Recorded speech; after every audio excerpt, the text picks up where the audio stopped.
சிந்து பைரவியின் promo இந்த இடத்துல சிந்து சொல்லிட்டு போயிடுவாங்க. பைரவி இருந்துட்டு இல்லை நான் வேலைக்கு போய் ஆகணும், அடுத்தவங்களுக்காக நான் என்னுடைய வேலையை விட்டா அதுக்கப்புறம் அது ரொம்பவே தப்பாயிடும்ன்றாங்க.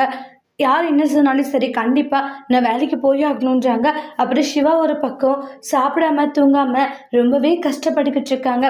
நிம்மதியான தூக்கங்கள் இல்லை, ஏன்னா அவங்களுக்கு வேலை போன ஒரு வருத்தம் அதை நினச்சி ரொம்ப கவலையோடு இருந்துக்கிட்டு இருக்காங்க. அப்பயும் அவங்க பெரியம்மா இருந்துட்டு எதுக்காக இந்த அளவுக்கு கவலைப்பட்டுக்கிட்டு இருக்க சிவா, வந்து சாப்பிடுன்றாங்க. பெரியம்மா என்ன பெரியம்மா பேசுகிறீங்க, ஏன்னா நான் நாள் ஃபுல்லாக எவ்வளோ கஷ்டப்பட்டுக்கிட்டு இருக்க தெரியுமா, ஆனால் நீங்கள் அசால்ட்டாக வந்து என்ன பார்த்துக்கலான்ற மாதிரி சொல்கிறீங்க. உங்களுக்கு என் மனசு கொஞ்சம் கூட புரிய மாட்டேங்குது. அந்த சிந்துவை இந்த அளவுக்கு நம்புறீங்க, அப்படி இருக்கும்போது ஏன் பெரியம்மா நீங்கள் என்ன நம்ப மாட்டேங்கிறீங்கன்றாங்க. எனக்கு அதுதான் ரொம்ப கஷ்டமா இருக்குன்றாங்க.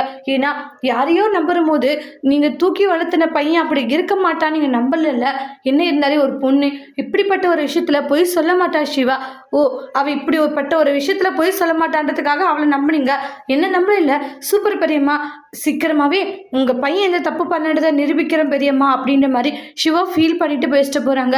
டாக்டர் சார் என்னை மன்னிச்சிடுங்க, என்னால் நீங்கள் இவ்வளோ கஷ்டப்படுறீங்க, எனக்கு கஷ்டமாக தான் இருக்குன்னு சொல்லிட்டு சிந்து ஃபீல் ஆகுறாங்க. அதோட இந்த ப்ரமோவை முடிச்சிருக்காங்க. தேங்க்யூ.